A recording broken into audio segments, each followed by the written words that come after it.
Okay, we start up.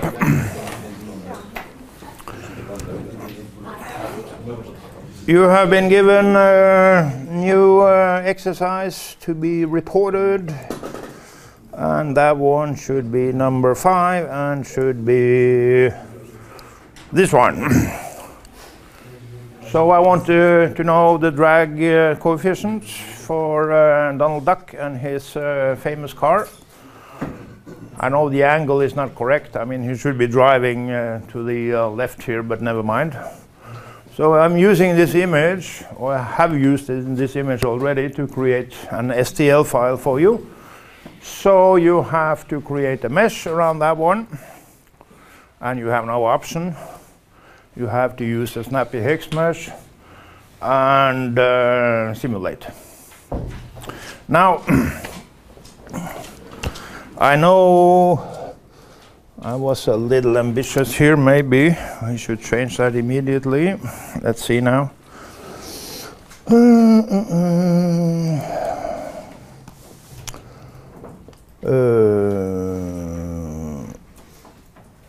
Due date Sunday, that was maybe a little bit early.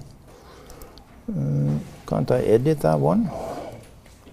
Exercise. Here we are, edit.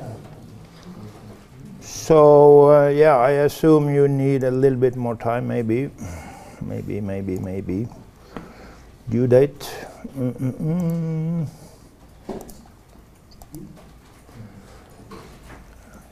Should we change it to Friday?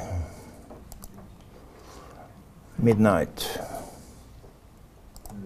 And you have some more time. I didn't really want to do it because we need the pace here to be able to reach 5 of these report exercises. But I think you need the time, actually. It's not the easiest exercise, but I'm going through a little bit of it. I try to simplify this as much as possible. Like, for instance, for this exercise, you don't have to worry about, for instance, the grid convergence index. So don't worry about that one. I mean, you have done that already in exercise, or report exercise 1. So make it easy. And also, as you can see in all the comic books, when Donald is driving, he's always hovering a meter above the ground. And frankly, we don't care about the ground or the effect from the ground here. So you could do it easy. Just use a slip wall at the ground, just to make it easy. So the effect from the ground, no, you don't have to worry about that one. I'll give you several hints here, and I will recommend you to have a look at them, how you can make life easy. Always important to make life easy. There are some things here that might be a little bit strange. Let's have a look. For instance, the size of this STL file. Let's see if we have it here and here. Exercise 5. Where do we have it? Here we have it.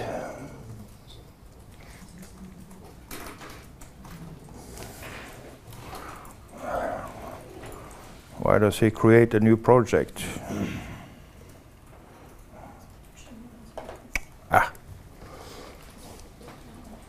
Stupid machine. I didn't ask you to do that.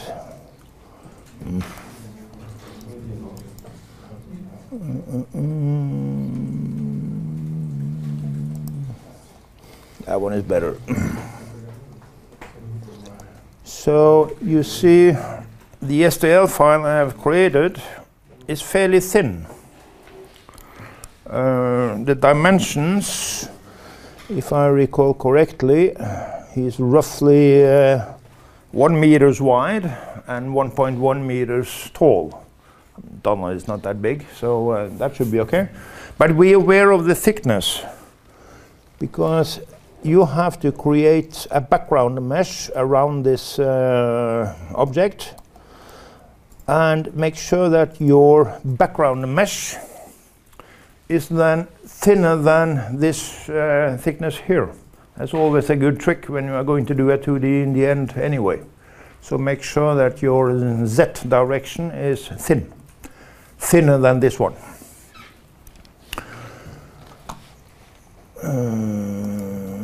Yeah, get rid of that stupid program. And then, what else do we have? Thinner, yes, and don't overdo it. I mean, I played around with this case, and some cases here I had a cell count of over 2 million, and then my memory blew. So, I mean, in the Snappy Hex mesh, if you are too strict, you're going to kill yourself, at least kill your PC.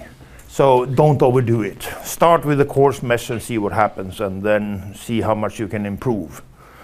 And also, the original was made of just a JPEG file with pixels. So yeah, you will encounter stuff like this. Don't worry about it.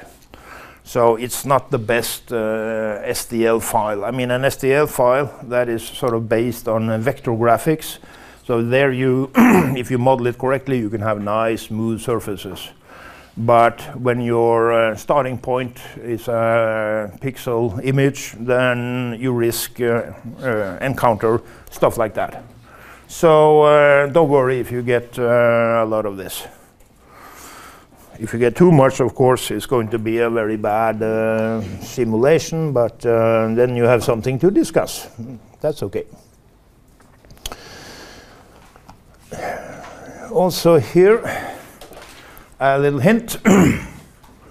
Normally, when we have a problem like this, going to simulate the flow around an object, typically here you will then set up say a constant inlet velocity, depending on the speed of the car, of course. So we look at it relatively. So the wind hits the car, and then you have a symmetry or slip plane and slip plane somewhere above in the sky. And then you will have just an outlet for the velocity. Typically you will use zero gradient. What about the pressure? Normally you will say, when you give a velocity in, you say zero gradient on the pressure at the inlet. But at the outlet, you will then say zero gradient for the velocity, and then you will specify a constant pressure at the outlet. Don't do that. Not on this one, because if you want a true zero pressure or constant pressure at the outlet, you have to go into the men's toilet or something before you can find sort of a constant pressure. So it's never going to happen anyway. So there I just suggest you use zero gradient, both inlet and outlet, for the pressure. Then you have to specify the pressure at one single cell somewhere, just a reference pressure, like we did in the cavity case. So that one works actually quite nicely here. Let's see, what else do we have here? Question? Yeah. Are we going to get like a case that we can have as as a starting point? A case for a starting point. You have already gotten two. Yeah. So we looked at the wing problem. There actually we removed the object and then we just played around with Snappy Hex mesh for an, I think I used a box or a sphere or something like that. Here we are going to use an STL file. So that's a little bit different, something new for you. But still, the wing tutorial, that was nice in the respect that we are seeking a 2D mesh in the end. We want to do a 2D simulation. Sadly, Snappy Hex mesh by default is always 3D. Hence, we have to extract the mesh down to a 2D case. So the wing, that is also important. And then I recommended this, where are we? This one. that was actually quite good. This, yeah, thank you with the commercial. Here we go. He was quite clever, this guy. And also, this is not so old. It's from April or March this year. So it should be fairly up to date. How to use Snappy Hex Mesh around an object. So I can really recommend this, this video. So he does it very carefully, step by step. So have a look at that one. And also he will use another tutorial, good starting point for you guys, namely the motorbike. So you find the motorbike tutorial, should be present somewhere. I wonder if you have several of them. Let's have a look. Find in tutorials, foam, tutorials, minus type, directory, minus name. I think it was motor and then a big B, bike. So you see you have several of them. The motorbike case. Don't look at the multi-phase. We are not there yet. But we have several others. Here you have one simple foam. That should be a nice tutorial for you. So there you have a nice setup how to play around with, say, an STL file. I think this one is full 3D. So be aware of that one. I think I gave you, where are we? Here. And where was it? Here. The different commands that sort of you have to go through performing this. You have to create a background mesh, step one. And then you have to, the surface feature extract. He will then try to read this STL file and then create what's called an eMesh file. That's an additional step that we didn't do in this wing tutorial, but you have it in the video and also in the motorbike case. And then comes the Snappy Hex Mesh. That one is going to take time. If you do it too detailed, it's going to take hours, trust me. So don't overdo it, at least not in the beginning. Make a coarse mesh first, and then it should be fairly fast. And then we have to create a 2D mesh. Hence, first extrude, sort of creating a 2D mesh. And then finally, we have to create the patches, the name of the different boundaries, inlet, outlet, top wall, front and back, especially front and back. Because initially then they have to be sort of symmetry planes, but here they are now going to be empty. So here you sort of specify that one. This one you will then find in this wing tutorial.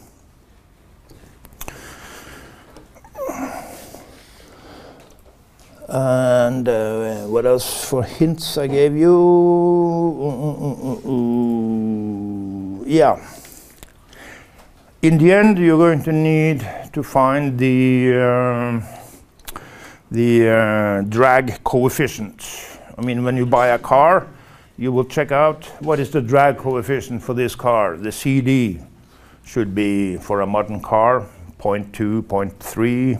Something like that, if it's fairly streamlined and nice. It's not going to be 0.23 here, I can tell you. This geometry is awful. But to find it, you're going to need the force coefficient function. I've added them down here. So I just called it force coefficient number 1. So here you sort of have a standard setup for such, say, a function. Yeah, which patch are we interested in? It's only around the Donald and his car. You have to specify some parameters here which field to read in, pressure and velocity. You need reference density here because it's incompressible. So we just use 1. Of course, the real pressure, density for air, standard atmosphere, 1.2, 1.25 or something like that. But just use 1, that's okay. And then I will always recommend here. First of all, you have to specify your coordinate systems. So what's the lift direction, what's the drag direction? So here, the drag direction is horizontal. Fair enough. The pitch, that's nothing we have to worry about actually. So when you're looking at the torque for an object, and that's not interesting for us. But these 3 values here, well, actually it's only the velocity and the reference area that we have to worry about. So I will recommend you just put 1 on all of them.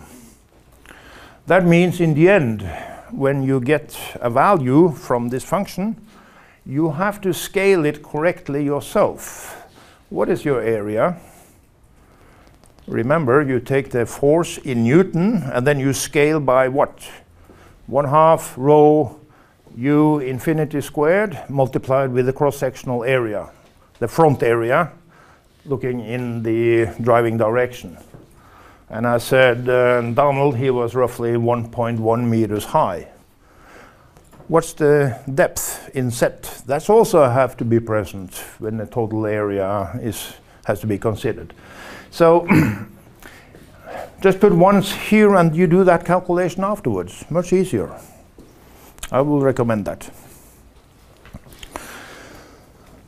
Also, I will really recommend this one. Not only calculate the force coefficients. I mean, they are non-dimensionalized. But here you get the forces in Newton. So do that one as well. So here you don't need any reference area, reference velocity. He will calculate the forces in Newton. But sadly, he's going to base this one on a depth equal to B1 when you do a 2D case. So be aware what force you get here and how do you scale this one to get the correct CD. I mean, this is a decent way sort of to control the output you get from such a simulation with these functions. The drag coefficient and then the actual force in Newton, that they actually match. And then you know what area has been used, what velocity scale has been used, and so on. So do both of them. But normally, when you include these 2 functions here inside your control dict, he will then print out these for every single time step. And that's not needed. I mean, we are only interested in a steady state here. So I will definitely recommend you comment these out in your control dict when you do the simulation. When you have found a solution, hopefully converged, then you can sort of activate these, remove the comment sentences, and then just run one more time step, just to get these values. I mean, you only need the last one anyway. Or else you're going to have a fair amount of files on your hard drive, which is actually unnecessary. It could be a point here, if you're looking at, say, a transient problem, then you want to, or maybe want to have a look at how these coefficients or the force change with time. If you have an oscillating flow or something like that, like the von Karman vortices or something, then it could be an idea to have it for every single time step. But here, no, you only need the last one. You only need the last one. You may argue, as a physical problem here, you have the flow around this bluff body. Don't we get this vortex shedding on in the back here? Well, actually, yes, we are going to do that. But we are not interested in it. We want an average drag force or a drag coefficient anyway. So it should be possible here to get a solution based on steady state simulation. So no, you don't have to look into vortex shedding and stuff like that. We do it easy. The Reynolds number here is going to be pretty big. As I said here, Donald, he's driving 80 kilometers per hour in air, say 10, 15 degrees. It's not snowing, so you will find then reasonable viscosity for air. And then you will find the Reynolds number big, very big. And that's also a problem, because in the end here, we have to, of course, use a turbulence model. And you know, the turbulence models, they require some sort of resolution to the surfaces here. Okay, that's a problem creating the mesh, that you get a y plus in the sort of correct range. But it's a very high Reynolds number. No way that you can resolve the boundary layer to use natural boundary conditions here. Just forget it. You have to use wall models. But then y plus should be between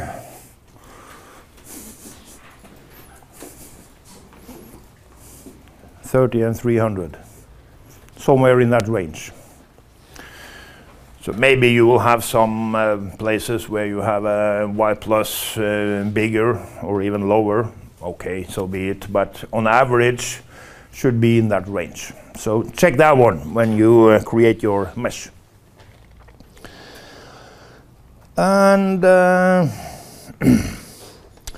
finally, I want you to do a control volume analysis. Why? Why do we need a control volume analysis? And also, what is a control volume analysis? What do I mean by that? Let's have a look.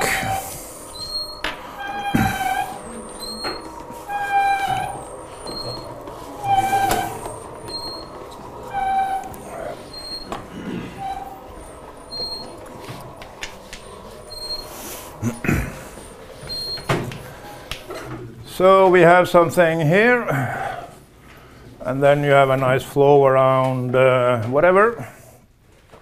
And yes, you are then going to create a computational domain around this one. Say we do something like this. Here, here, here, and here. So there's your control volume. Then I will definitely recommend you to choose your entire computational domain as the control volume. So here you then have a solid object. I want the force on that one. And also in the end then writing it non-dimensional, so I get a force coefficient, the drag coefficient for that one. How to find it? Well, this should be well known. So if we have the horizontal direction x, how do you find force on such an object? Well, you use the Reynolds transport theorem. The sum of the forces in the x direction equals what? Well, on the left-hand side of this equation, you have to put all the forces acting. You're going to have a drag force. Normally in basic courses I tell the kids just to invent an unknown drag force, Fd. Yes, you can do that. Just be aware, this Fd, if you put it as a positive thing, this now will represent a force from the body on the fluid. I mean, the sum of forces should be the sum of the forces acting on the fluid. So that will be pressure, and it will be gravity, and it will be whatever. And if you just introduce a force, that's going to be the force from this object onto the fluid.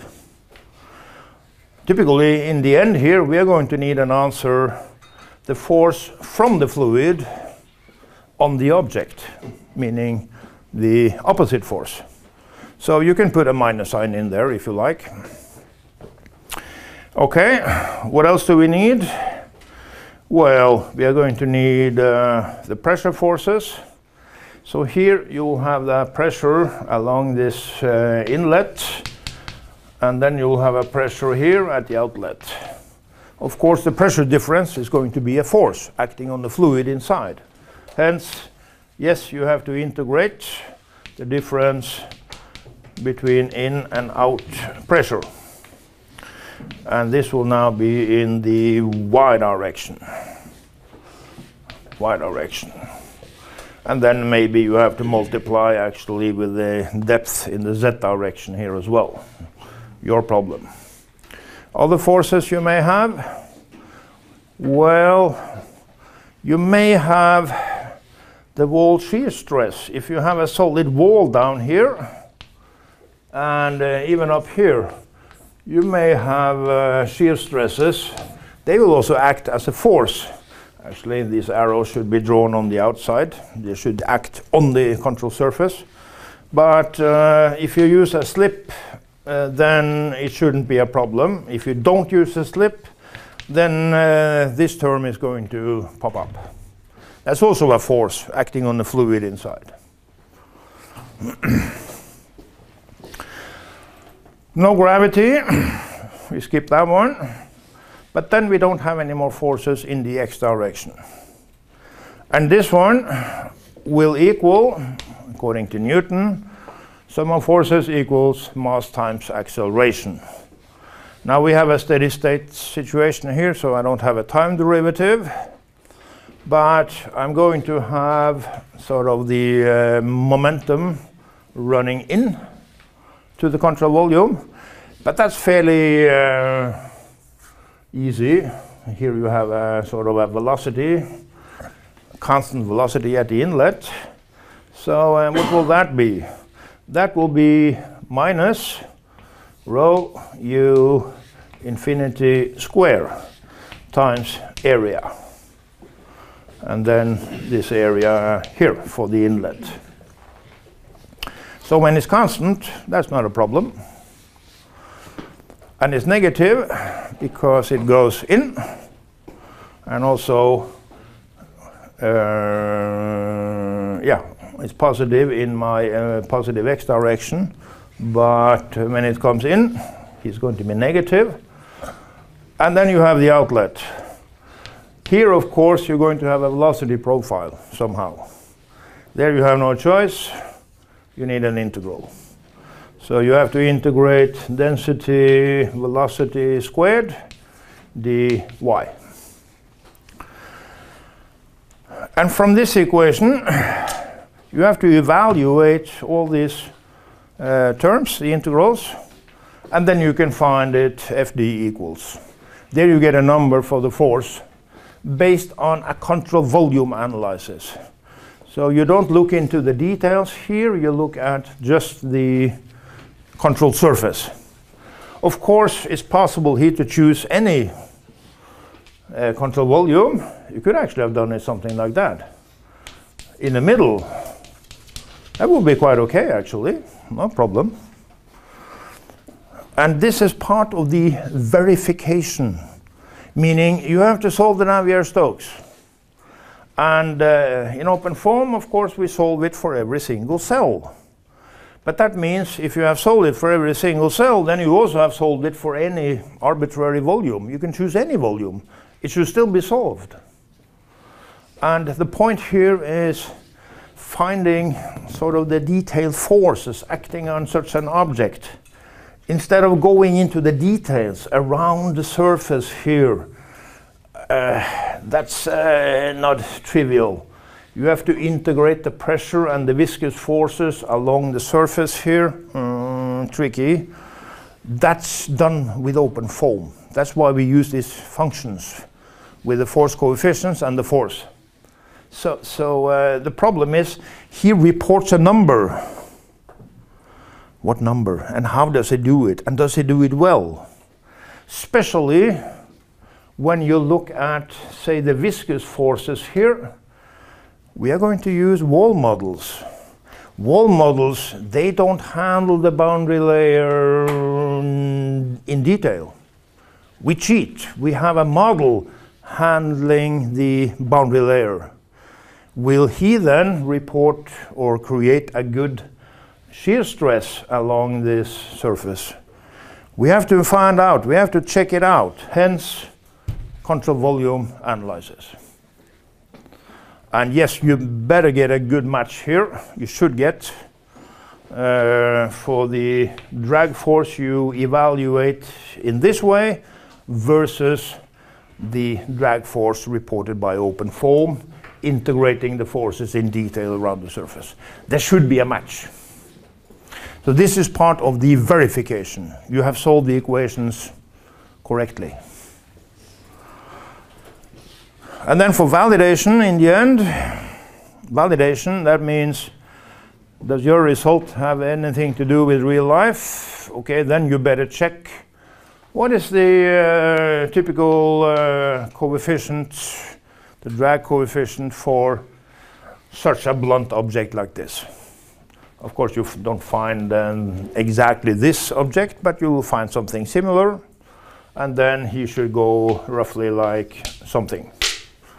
That is your job, to validate your result, that yeah, it's reasonable. You won't get 100% match, but you should get fairly close. Any questions to this one? Such a control volume analysis is absolutely something you have to be able to handle. How to do it in practice? Well, what I did was quite crudely plot over line, plot over line, and plot over line. I actually checked the wall as well. If you have a slip wall, then you don't have to worry about this one. He's going to be 0. But if you have a solid wall here, then he's going to show up. And then when you have plot over line, you don't need the default 1,000 points. 100 will be more than sufficient. And then you can create this integral numerically in MATLAB or whatever. So that is part of the job here. No questions to that one? Trivial? Very good.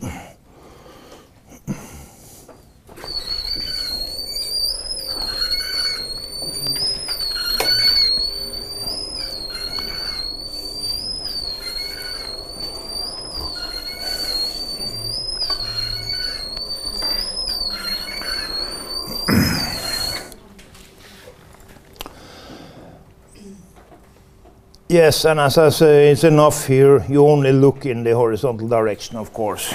That is the drag. We are not interested in the lift. Although the lift force on a car might be of interest. I had a Beetle in the old days, Volkswagen Beetle. And if you know that one, he has an engine in the back. Under the hood in front, you have nothing. And when I could get that car up to 90 kilometers per hour, I could make that actually, but it had to be downhill. I had 20 or something horses on, on that car. But when I get up to 90 kilometers per hour, I didn't have any steering. I could turn the wheel, the steering wheel, and the car just went straight ahead because the lift force was too high. And my front wheel, they didn't touch the ground. Very funny, thank you. So if you get an old Beetle, the first thing you do, put 20 kilo or 50 kilo of a sandbag under the hood there, or else you're a dead duck. But it was a beautiful car. I love that one. But no, we don't care about the lift, we only look at the drag.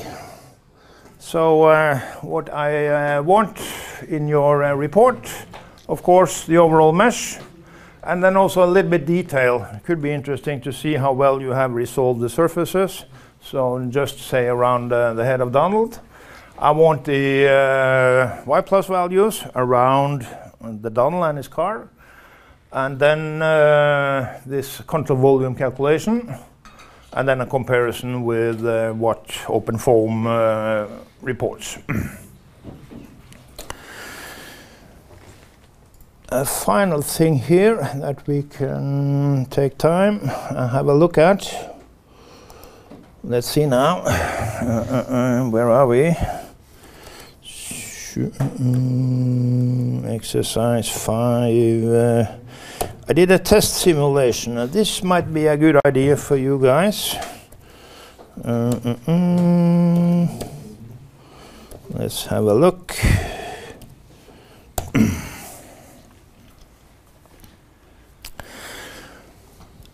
Here I only took the background mesh. This was my background mesh. As a hint for the background mesh, should be roughly square. Don't overdo the stretching here, so that your aspect ratio should be roughly around 1. That is always nice. And yeah, it's a simple 2D mesh, no problem there.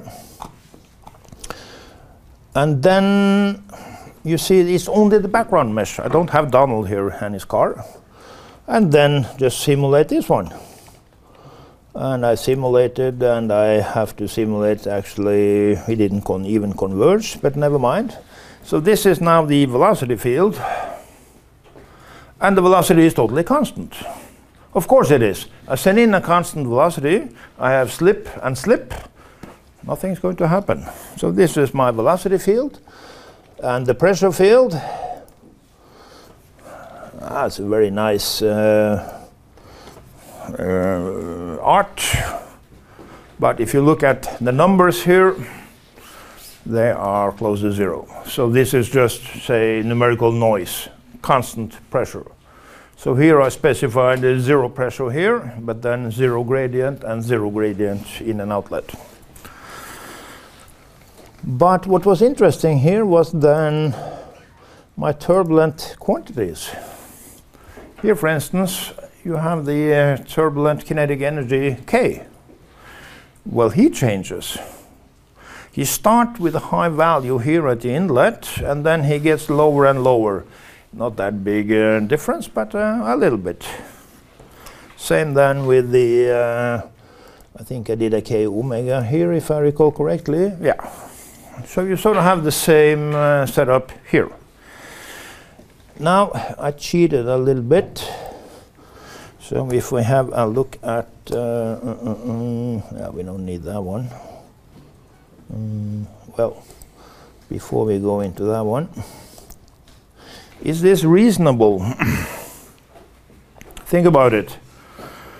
When you have a turbulent flow, who creates the turbulence? That's where you have a solid wall, close to walls. When you have a sharp gradient, you have a velocity gradient, that can create turbulence. I don't have that here, meaning if I send in some turbulent quantity, he's going to die.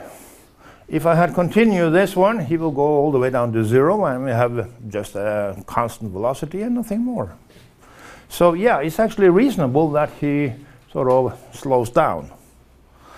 Of course, when we are going to put an object somewhere inside here, he's going to be hit by a turbulent flow.